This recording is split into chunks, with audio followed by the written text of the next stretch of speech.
So hi, everybody. Hi. My name is Alan Talaga. I use he, him pronouns. I am from the University of Wisconsin Population Health Institute. And today we're going to talk through some examples of building healthy communities together using health and all policy strategies.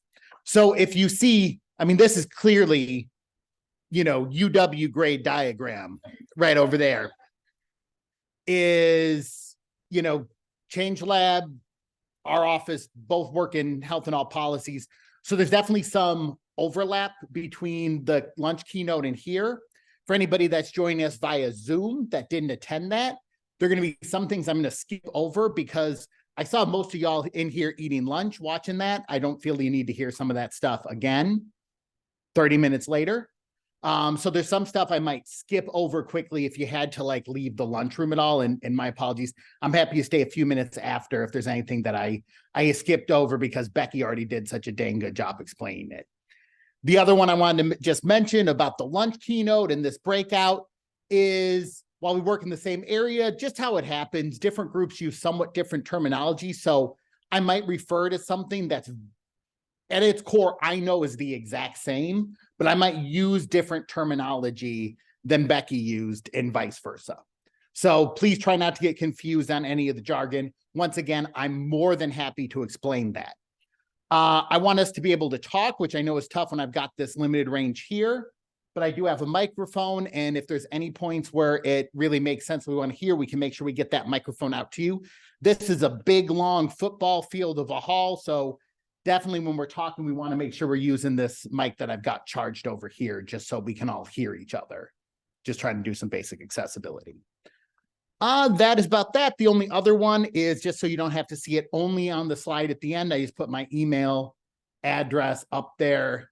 That way, I've just given up my leverage to force you to stay at the end of the presentation. But if you need to take that down at all, if you have any questions for after this.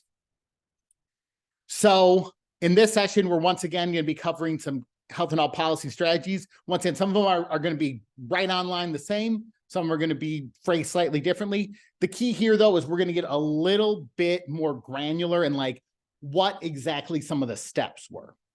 So I kind of knew I'm coming right after somebody who's going to be giving a big overview. So I'm trying to get down a little bit more granular and get in a little bit more on some of those specific tools, get in a little bit more on some of those specific, step 1, step 2, step 3 stuff. And then I also want us to talk about the different levers for change we all have access to and hopefully give y'all at your tables and the tables near you just a little opportunity to talk with some folks that may work outside of your regular silo and see what levers you have available. And we'll get into all of that. First, I want to just cover a really strong example before we start getting into health and all policies specifically, but really take a look of what happens when you get cross-sector collaboration, when you get groups from different sectors working together. This one here is partially because a lot of mine are very government heavy. This one, government is only the funder. So, and I also apologize, this is my only non-Wisconsin example in this slide deck. And much like using a California example is risky, this one comes from Illinois. So I'm sorry. If you need to leave the room for a minute, I understand. But this is a really, really great example of different groups coming together. So this is Stroger Hospital in Cook County, Illinois. It's the safety net healthcare provider, the hospital there serves, I think it's somewhere around 120,000 patients a year. And, very high ER urgent care utilization. And they were seeing that there was a higher and higher proportion of people who were coming in displaying symptoms typical to what would be a worksite injury. But those patients were not saying that it was happening at a work site. Basically, what was happening is they would have employers that would say, go in, say that this happened at home, We will pay your hospital bills in cash because that's a lot cheaper than going through all the like workers' comp stuff. But this was really harming both the patients and healthcare system. So patients weren't getting the care they needed, and many weren't able to pay their bills because a lot of times that employer only paid that initial ER urgent care visit. You know, a lot of these injuries or other things that happen at the workplace require longer term stuff, your PT, OT, other T's. And so the patients weren't getting the care they need and often couldn't pay for those care bills beyond that. And when that happens, also hospitals were providing a lot of care that they couldn't recoup the medical costs. So obviously, those of you that work in healthcare, you know, you care deeply and passionately about the patients you serve. And there's also a bottom line, because if you're losing a lot of money on this, that's coming from somewhere else and denying care somewhere else down the line. So they wanted to get a better system for identifying potential precarious work injuries. So this is in identifying when folks who are vulnerable, often folks who are undocumented or working in other situations where they don't feel they have a lot of job security, identify patients coming in for that and refer them to organizations that can help. In this case, they applied for a grant. This is, as I said, this is where government comes in, through the University of Illinois, Chicago, that had this healthy work project. And so what they did is they developed in-person trainings to help these Cook County health personnel work with Legal Aid Chicago, which is, as it sounds like, pro bono legal aid, and then the Chicago Workers Collaborative, which was about organizing and making sure workers knew their rights.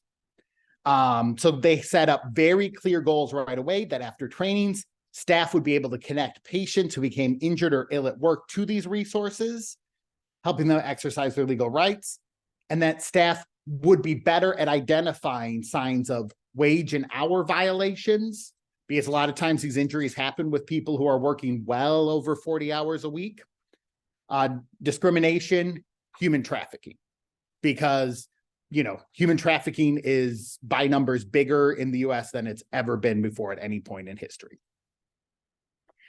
So they developed these goals, these activities that were going to meet their goals.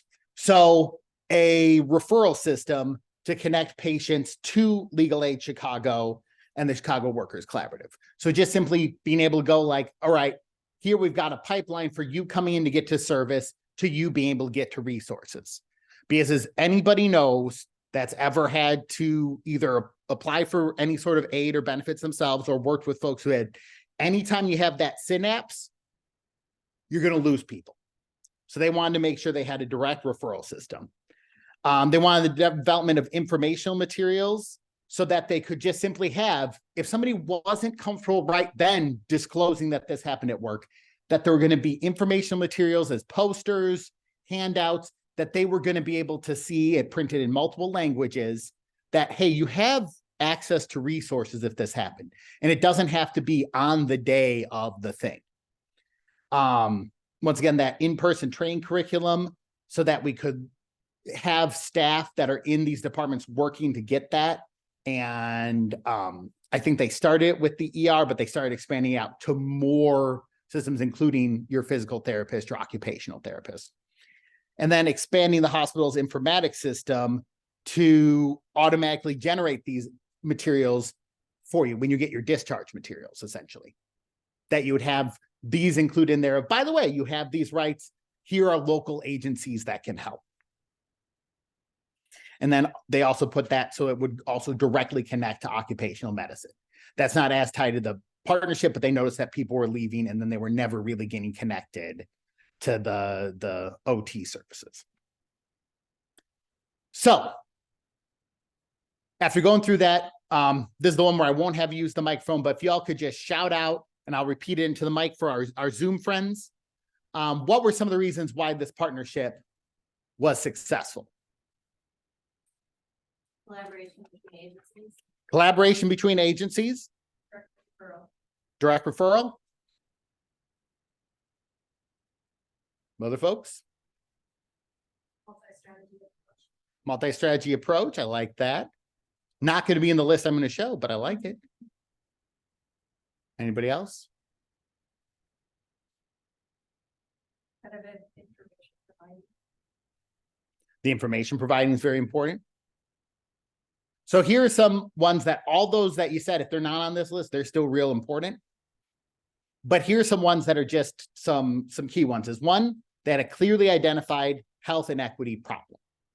You know, if you've ever worked on anything like this, that problem statement is really important. They knew the population they were serving. They knew what the problem was that was getting there. They weren't just trying to, you know, go for something really vague or amorphous. And I think that's a huge one that I see a lot of times when groups are trying to do cross-department, whether in the same agency or cross-agency work, it's really diffuse. Like you're just trying to solve some problem that nobody could define. They had numbers.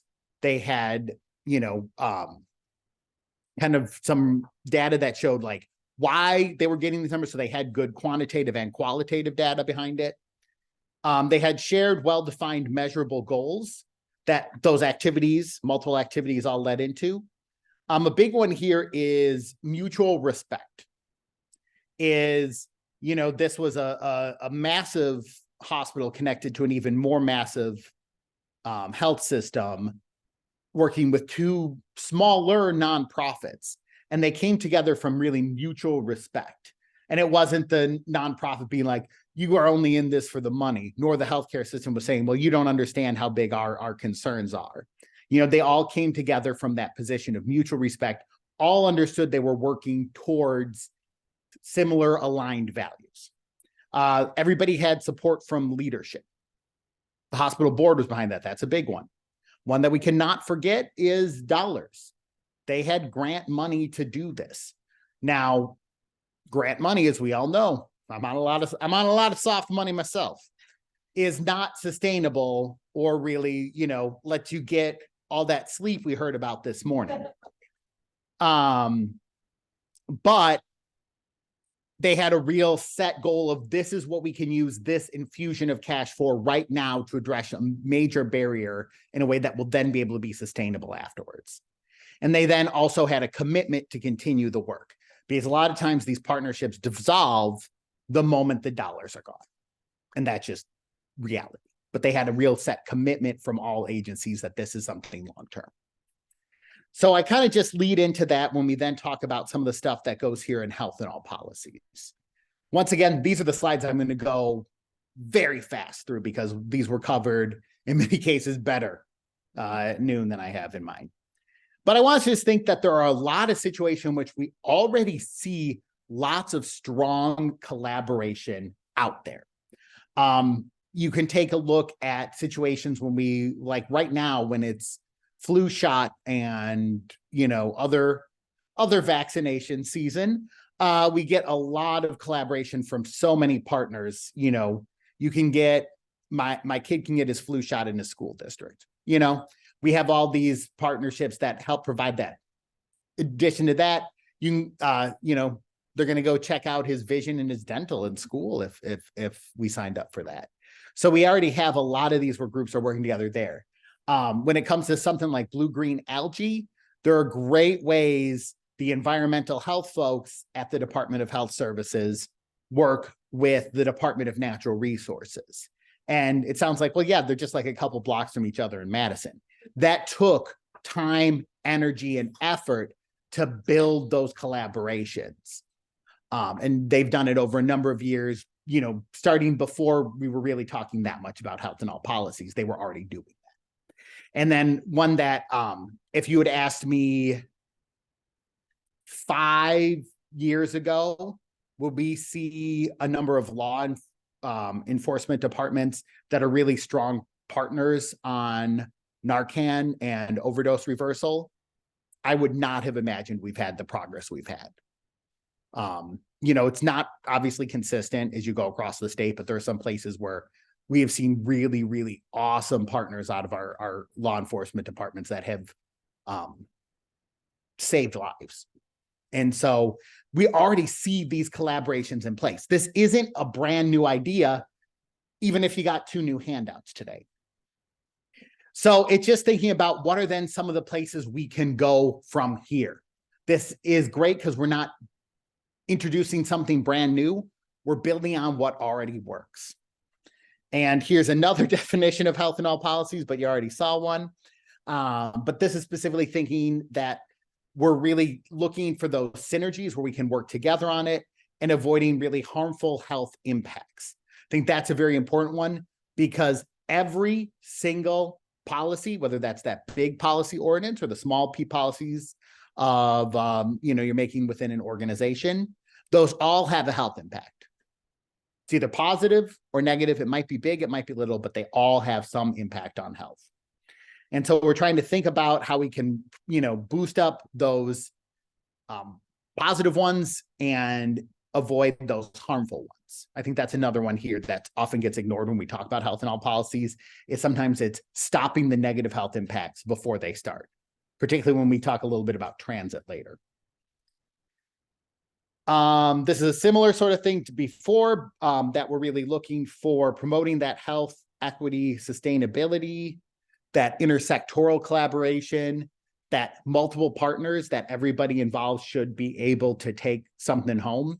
One of the ways where I've seen health in all policies not advance is when it's either a healthcare system or a health department. Those are the big two. And I think that a number of the people here in this room go in and it just makes it sound like you're coming to help them out. You're there to help out the public health department. We don't want that. If we're employing these strategies, it's because it's a win-win for everybody in there. Covered beautifully earlier that we're empowering communities and stakeholders, and that we are creating some sort of lasting change in policy, the systems change, or the built environment around us. So this is one I like to use. It's just thinking about all the different ways, and we can cross out government. Usually I remember to take that off. I didn't this time, so just don't read that word. But how do all these processes, policies, and plans shape all these different things and ultimately lead to health outcomes? So housing has massive health outcomes. Noise has surprisingly high health outcomes. Transportation, water quality, education, all these things, what you are able to buy at your local grocery store, if you still have a grocery store in your town, period, that all has massive health outcomes. And once again, not to repeat this one, but we really have an urgent need to do this, particularly as a lot of us work in places where those COVID dollars that have funded a lot of cool new programming are kind of coming to an end. We need to collaborate more than ever because we face these tight budgets. At the same time, we're also facing huge generational problems. We're facing greater need with fewer resources. And the only way that's going to work is to work together. I think when we're talking about equity, it is very, very important that we make sure that race has to be a major focus when shaping policy. I work with groups across the state, across the Midwest, and a lot of them are in places where talking about racial equity. Hi, who came and joined that? I heard you all heard that too, right? That was scary for a second when all of you were like, well, I don't know what's going on. But it's important to talk about this because when we talk about all policies have health implications, they all directly lead to health outcomes. All of these policies here directly shape the current health environment we have now. These are all policy outcomes. Our health inequities that we have are the result of policies. And so many of these policies have either been shaped in the direct design, the implementation, or both around race. So I work with some groups where I understand why this is a difficult time to talk about this politically, and it's still very important because this is the key to so many of the really most stark inequities we have out there. But it's important that at the same time, we're highlighting that health and all policy strategies do benefit all residents. bike paths can benefit lots of folks as long as lots of folks can access them. Community and economic development, we have found that when you're doing things that look good for existing residents, this is some of the stuff when we've worked with planners, is some of the stuff that's done for health of existing residents is some of what draws in new residents. Because young families look for services like parks and trails. One of the things when I work with my housing friends is there's a lot of discussion right now of what's called workforce housing. I personally am not, this is Alan Talaga, not a representative of the university. Personally don't love that because that's not what somebody necessarily moves to town for. It's not the only thing they move for. It's housing that's accessible to get youth soccer leagues going. It's stuff that gets you community housing. And so young families are looking for that. And so when you can offer some of these healthy services, you're going to draw in those types of residents that make your community not just survive, but thrive. Same thing, there's a lot of overlap with seniors as our populations get older in every county in Wisconsin. A lot of these strategies, particularly ones around service provision, built environment, benefit the growing aging population that we have. Sustainability, and I mean that by both the environmental and the economic, sometimes both at once.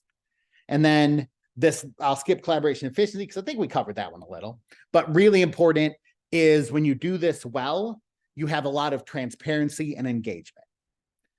In both public health and healthcare, public trust is lower than it has been in a very, very, very long time. Health and all policies, when you're talking openly across sectors, you can really be wonderfully transparent, accountable, engaging with the public, being more than just the faceless rep of a big government agency or a big healthcare system. And it is a small step into how we build some of that trust back. So, what do we need to do to move forward on health and all policies?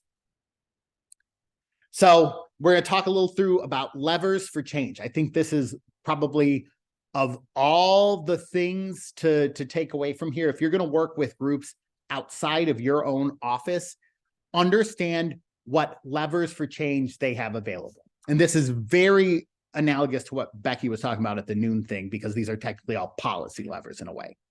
I don't know if I necessarily define them that way, but she did, and I think we can roll with that. So these are the different tools, different organizations in private sector, public sector, nonprofit sector will have available to them.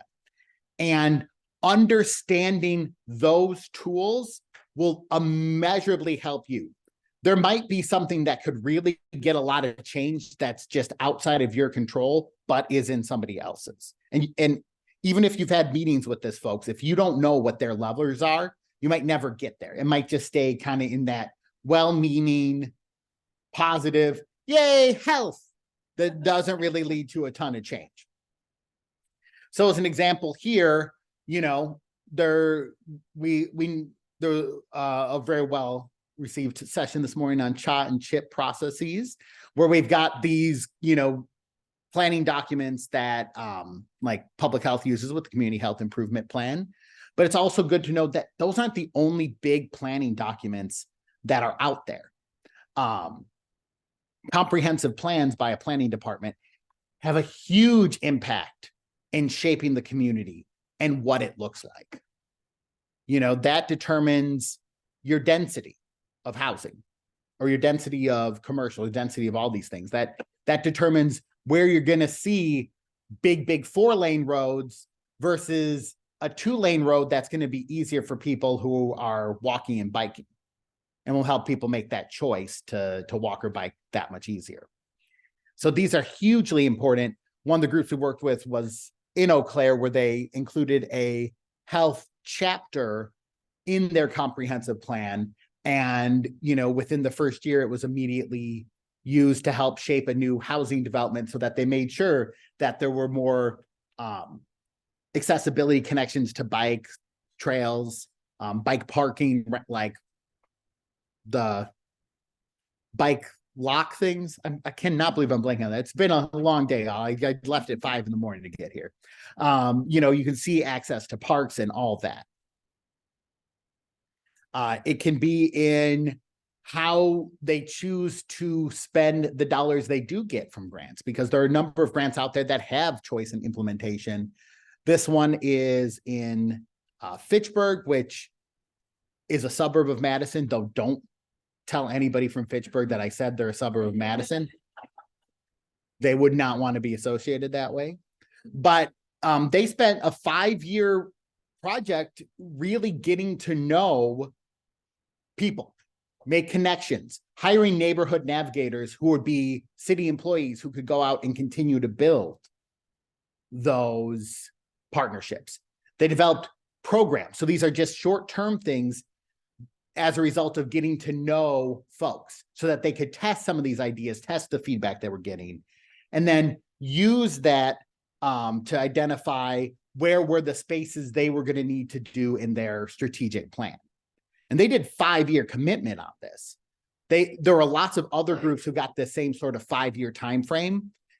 And once again, it was a grant where there was really the privilege to have a lot of flexibility in implementation. Sometimes you don't have that. I'm on projects where it's like, oh, if I just had a smidge more control, I could get this much more result. But they had a lot of flexibility there, and they really designed something strong. So it's how they're choosing to spend their dollars and what they're choosing to focus on with those dollars. And, there's some other ones this is similar to what I was talking about before with zoning of, right now, accessory dwelling units, those extra units added on for like mother-in-law suites. There's some people who love them, some people who don't, but, you talk about them right now, it's a way to help out a graying population. And it's a great strategy to start building more light density into what was previously only single family housing areas to really help for folks. So before we go on, I would love for you just right at the start of this packet.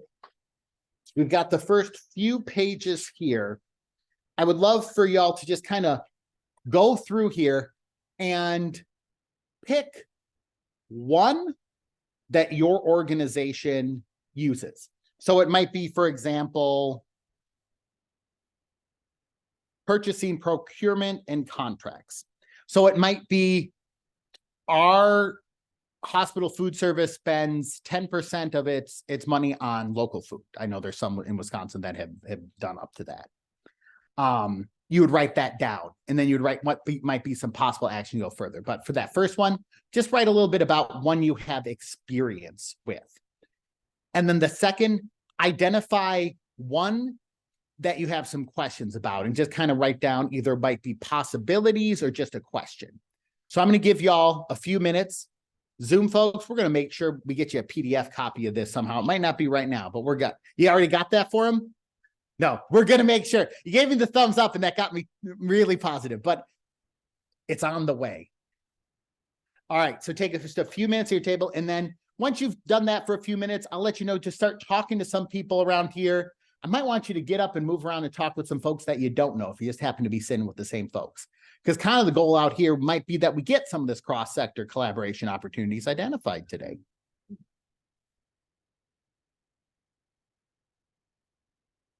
And if I was really prepared, we'd have music right now. We don't. So just.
All right, and no rush for anybody still writing who needs that self-reflection time, but when you're ready, go find a friend or two.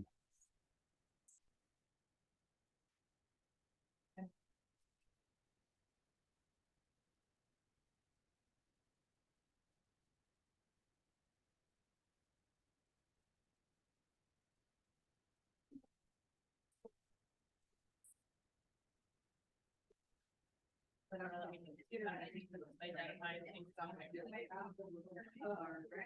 At least one. Did they take? I did like.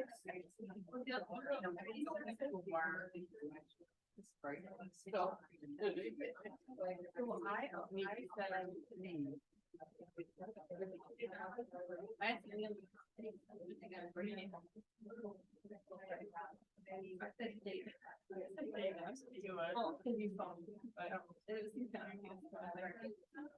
And then I said, you're actually participating.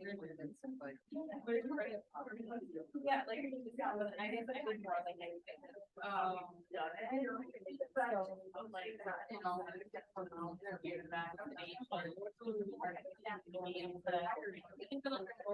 Yeah, stop providing.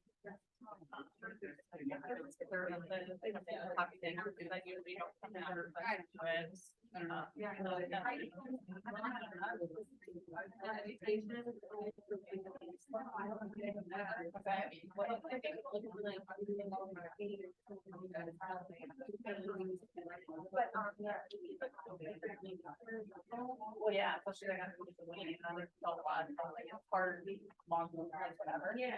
So, you know, I did, the individual, provider, yeah, like, if you have the provider, we want to understand the company, the barriers, we think about the.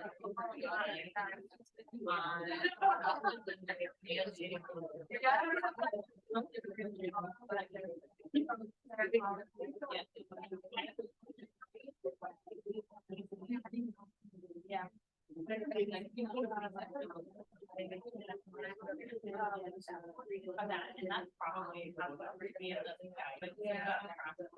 All right, we'll take about 2 more minutes. 2 more minutes. Make sure everybody has a chance to share a little.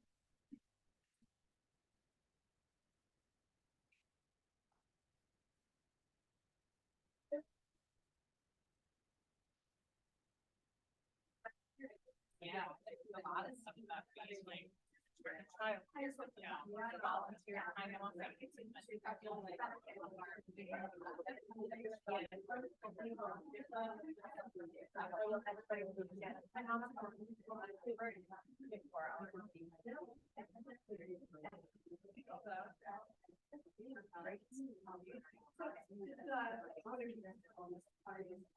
And then I didn't as far as I got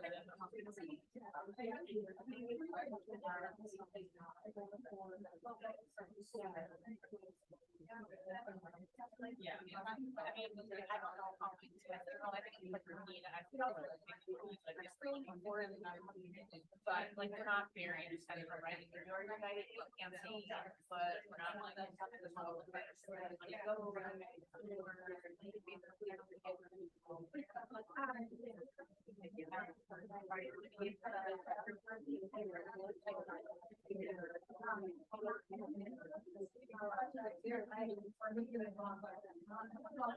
All right. Let's come back together.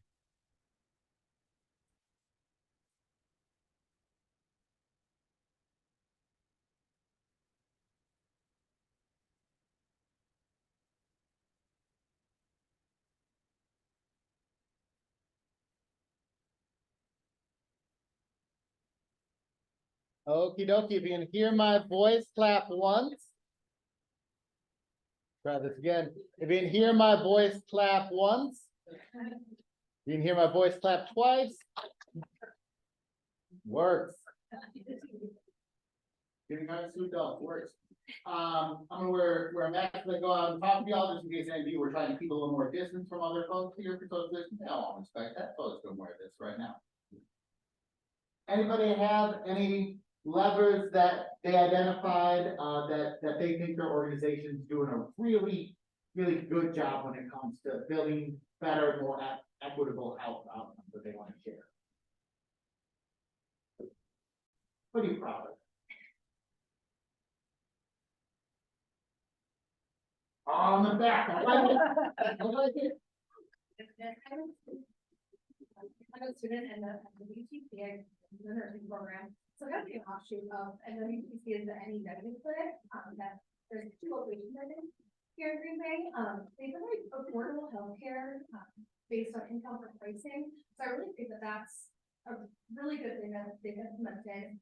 They do a sliding scale, I think, for that, and so I really do think that that's helping reduce a lot of barriers. I've seen a lot of patients coming out. There's also a complaint there, to in practice. But at least the patients are getting care that they need. Even if it's a little limited, 20 hours every day.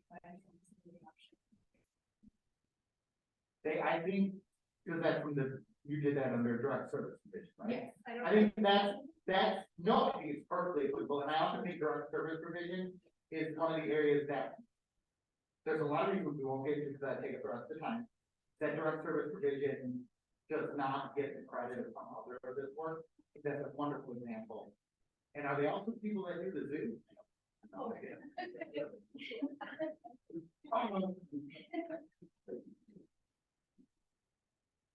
Along the same lines of being direct service provision, so I work for NewCap, and we administer many grant programs. One of the housing programs that we work with is permanent supportive housing, and one of the things that we're looking into and just beginning to incorporate is a lot of individuals that have been unhoused, they're living in community that way. So when they get housed, they start to have some issues, depression, various things, based on the fact that they're isolated into their dwellings.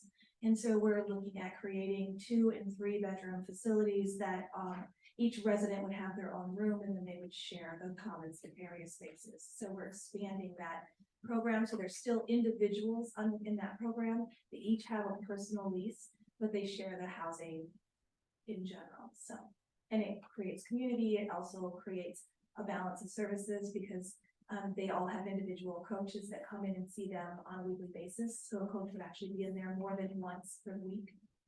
And so needs and that kind of thing can be met more effectively and quicker. So many of the caps are doing such awesome work around housing, and it's awesome to see, since I'm going all over the place around the state, to see how y'all are meeting the needs of your area uniquely while sharing common best practices. That's beautiful stuff. Anybody else? All right, I know I didn't give you a ton of time, because this is the same checklist I'll use for like a 4-hour one. But were there any of the levers that you were looking at, like, how do you even go about making that change? Or why didn't anyone get like questions? Or you were really curious to see how somebody else might be using it?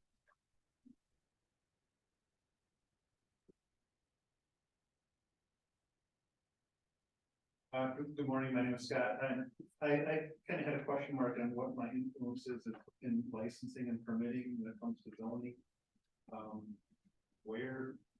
How can I influence that, and what are my levers there? Does anybody have any experience with licensing, permitting, zoning?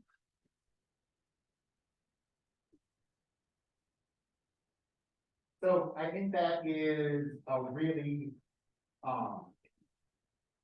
big one that, as I was talking about earlier with the accessory dwelling units, that is a big one that I find increasing, like health departments are often getting involved with that, but there are lots of partners that can be in there to really talk about that and get connections with the groups that do that. So in the city of Ashland, the health department or sorry, the county health department really worked with the city planners to help make that health case for changing some of the zoning things. So they made it easier to do stuff for like aging in place, modifying older houses to be more accessible to their older residents. Because they were facing that as a big one. So that's one that they worked on, and the health folks didn't have the technical expertise around zoning and changing that, but they worked with the folks who did. So I think one thing that's important when we look at all these levers, it's not knowing the ins and outs of all this stuff, because I will tell you, I am a jack of all trades, I am a master of next and nothing. Maybe Mars. But the important thing is finding out who is.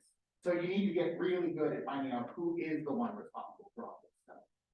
Does that kind of get to where you're going for? I try. Anybody else?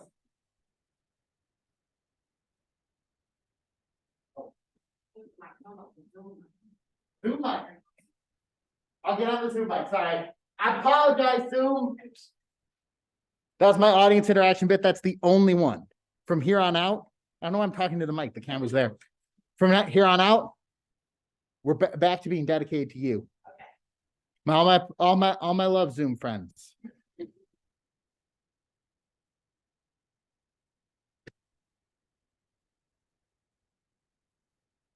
All right. So where do we get started with health and all policies?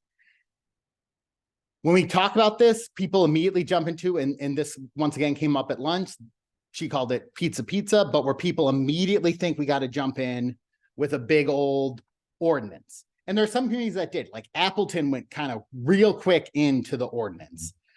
They started doing health equity and practices that were embedded throughout all these city departments, a strategy document, a like every 3 years report, not 3 times a year, that'd be too much, but they had all these documents and strategies and plans that they put into and, you know, essentially made part of the city policy documents that were there in the background. And that's awesome. There's also ordinances. So Bayfield, way up north, you know, they used it to define, all right, we're going to take a look at health and all policies as a strategy within government units. We're going to name one organization that's going to be our lead coordinator and kind of what their powers were as the coordinator. Other communities have used resolutions like this, not so much in Wisconsin, but to create task force reports, all the sort of stuff you normally imagine. So yeah, you get these ordinances, which are, you know, effectively local laws, resolutions, ones that kind of are going to guide the work, or say that there's a commitment from the policymaking body that health and all policies is important for us. I think a lot of times resolutions don't get their full credit because sometimes it's just like, that's just the board saying something nice, you know, but it becomes like your value statement in an organization. It's something you can refer back to later when you're on stuff that maybe has a little bit more teeth and substance to it. But most communities do not get started by jumping straight to an ordinance or a resolution, which is similar to what was covered there at lunches. I think that a lot of times there's that pressure to want to see the big giant win right away. So here's 8 strategies for implementing. I quickly came in here and underlined implementing so it seemed different than the 5 strategies we covered. Otherwise, you're like, oh no, they're multiplying. By 4 p.m., there'll be 12 strategies. No. We're just going to quickly go through some of these that I think are really important to be looking out for. So windows of opportunity. That is a NASA launch, you know, between NASA or your private sector versions of your SpaceX and whatever the Amazon Billions fund. These are some incredibly brilliant people working really, really hard using technology that, like when they did the moon landing, they only wished they could have this kind of computing ability. They wished the moon landing could have something as powerful as this. And they have all this, and they can regularly have launches foiled by too many clouds. The weather today wouldn't have been a nice day to launch a rocket. So all that work all that expertise, all that technology, they can't make it work unless they have the right window of opportunity to do a launch. So when we're going out there and we're working on this and we want to get that community buy-in, that partner buy-in, and get everybody involved, we have to really think about what are the things in which there's a window of opportunity to act now. And sometimes that can be tough because sometimes the areas that have windows of opportunity may not be the thing that is number one on our organization's list. So think about, is there a particular health issue that's of significant concern to community groups? They ask you for something to be done about it. Is there something that has a lot of resources behind it right now? So is one example is a few years ago, in the Milwaukee area, there were these tampered e-cigarette cartridges that ended up having, a lot of really nasty consequences. And it was front page news, definitely in the Milwaukee area, but across the state as a whole. That was a time in which there was a great opportunity to update a lot of smoke-free or tobacco ordinances that previously were made, in 2008, 9, 10, when e-cigarettes were not a thing, to include e-cigarettes and vaping. That was a window of opportunity to work on that. Even if we knew e-cigarettes and vaping were a concern, this was the time in which there was the attention. So the number of school districts and municipalities that updated their policies skyrocketed right after the tampered cartridges. This is another one of what are the processes. So what are your processes? What are the planning processes that are currently happening that might benefit from a health equity lens? So once again, the Community Health Improvement Plan is what a lot of folks in public health know. But what are the other processes that happen on a regular cycle? Comprehensive plans is another big one. But if there's groups you want to work with and they are on a 3-year, 5-year, whatever strategic planning cycle, you should know when that cycle is happening. Is there a year where they're getting community input? Is there, a 6-month window where they're kind of figuring out what the priorities are going to be for the next cycle? You should kind of know those and just have a document somewhere that keeps track of those for key partners. Because as you would have heard from the chip, they're always looking for more people that can give input on it so it doesn't stay siloed. That's one thing I found that has been really neat is in all these different places. Oh, we can get more voices into this planning process so it doesn't just look like we're just making this up. That would be great. And just think about where there are existing initiatives potentially with your organization that would benefit from a partnership with additional agencies. And then where are there, the politics? In the format of the slides, my titles got really small, and I think that's funny. But where are the present opportunities given the political landscape? I think there's been a lot of work around some aspects of dealing with the opioid epidemic, addressing the opioid epidemic that have had a lot of progress. There have been some, not so much, and it often depends on where the landscape is really county by county a lot of times. And just simply where is that public opinion focused on? So, you can sometimes get some of these where all three come together. Childcare crisis, I think, is a big one where there's a lot where it's recognized that this is a major driver of all sorts of issues, that there's, a recognized problem. There are processes that are trying to address it. There are politics, even if sometimes the politics get awfully complicated. I'm going to skip the next one. Develop and structure relationships is really important. And I think this is one that I've worked with a lot of people who they say, I'm great with people in my role. And that's true. But if you're working with new partners, sometimes that can require new outreach strategies. So just because this works for you in your formal day-to-day role, when you're trying to either address a power imbalance, let's say you work someplace that has some positional power, or you're just trying to work with somebody that the way you communicate about values is not going to resonate with them the same way. This particularly happens when you're going across, sectors where they just don't have the exact same motivation, or at least they don't use the same words, that it can require new strategies.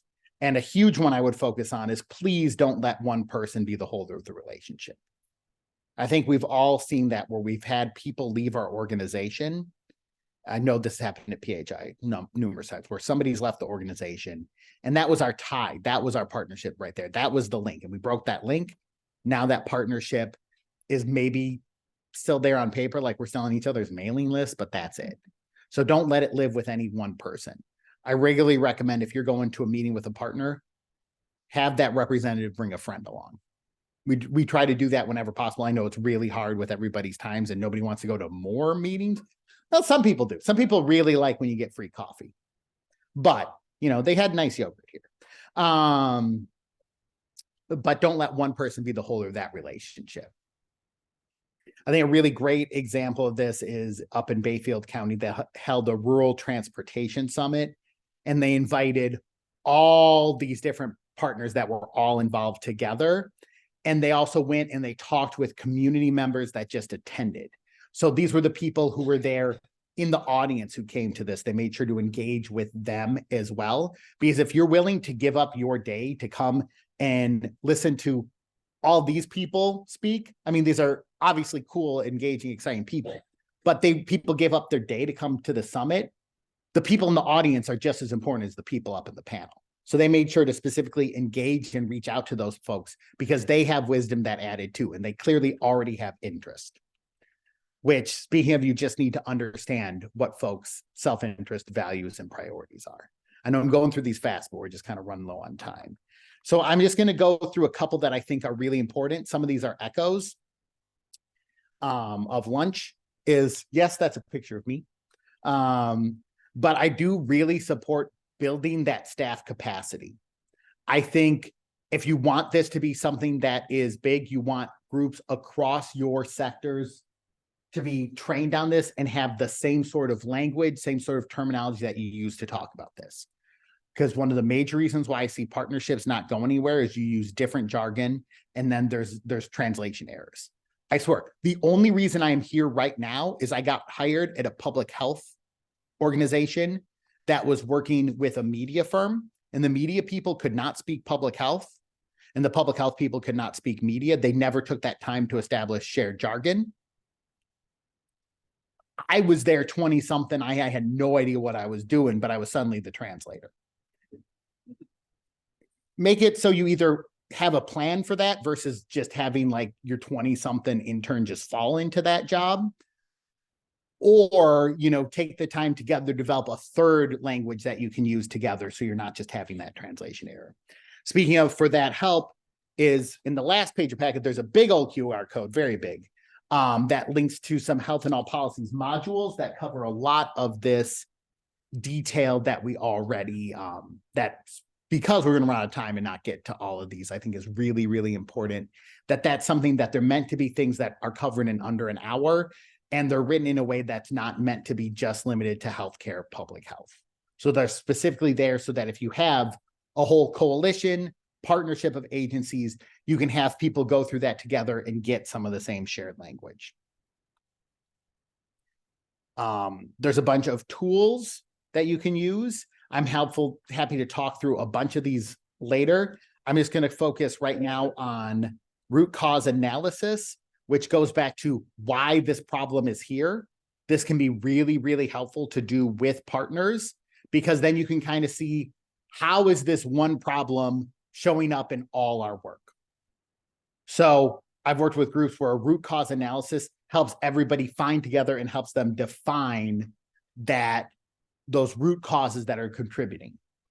The other one is when talking about the health impacts of policy, is to really look at what's called a policy pathway diagram. So you might be familiar with these, but it kind of says, all right, here's what the policy change is. Here's what the short-term outcomes that we're projecting are, the intermediate outcomes, and then these sort of longer-term health outcomes that we're going to see from it. I think this one is really, really important when you are, you know, either going to educate about the potential benefits or educate about the potential negative unforeseen consequences of a policy. And it's one that you can all, as partners, come up and brainstorm what these are going to be, show what your data is shown, show how this reflects in other communities. And it all gives you your kind of piece of the pie to educate about the positive, negative, sometimes both consequences of a policy. Other ones that can be helpful is health impact assessments. A great one out of Wisconsin Rapids is they did a rapid health impact assessment that pulled seniors and the family members of seniors to talk about some of the things they would like to see in a senior housing development. And the developer was a key partner in this because the developer clearly wanted to rent out all the units in this new housing development. So if there were things the developer could add that would make that housing development more appealing to seniors at a reasonable cost, understandably, they were happy to do that. So these are some of the ones that they went and got community input on. Very hard to read right here, but if you know, it's just things that you could see. Here are different potential features. Here are the things people really, really cared about. Here are the things that just when we were having this community workshop, people did not. And that was awesome because it gave like a good roadmap to the city, the county, and the developer. And they use that to kind of develop a matrix tool of what will be the impacts of what if we do this. So there's some other ones here that we're not going to go into in detail, but it's just thinking about what are different ways you can tie in funding together. What are ways you can share data? This one's huge to my healthcare folks because y'all have a lot of data. Obviously, we love that HIPAA. HIPAA's good. I gotta do my HIPAA training every year because I'm technically an employee of the School of Medicine and Public Health. Where the and public health definitely always makes you feel not like a fourth or an afterthought. But I love that. So your data sharing, you're making sure that you're not sharing that in a way that violates anything. But you know, that anonymized, clear to pass electronic health record data can be huge in making a case. I got to work in some of that where we were doing that on zip code level data. And, you know, as long as you make sure to include all the proper caveats about the limitations of it, it can really help paint a picture, and it's data that's already there. Proactive communications and messaging, making sure that everybody is speaking the same language. You want your law enforcement, your public health, your healthcare, whoever all is involved in this group, y'all want them using the same basic terminology and the same sort of message. Those talking points that are huge. And then finally, once you've done all that, that's when you can then look towards maybe it's time to get this into that more sort of formal ordinance sort of style document, the thing that's going to be entrenched in the organization or the agency or the department and hard to switch out. So I'm going to just kind of, that was my very 2-minute version of all those. And we are right now at time, but I'm happy to take any quick questions or stay after for any questions. The second document is cool. This is one our office has worked on with the fine folks of Brown County, and this is a health equity checklist. So it goes through businesses, community organizations, healthcare organizations, and just gives kind of a nice decision-making checklist. So this one is a great tool for partner development and engagement. But once again, happy to stay here until the next session starts to talk about any more of this in detail. Thank you all so much.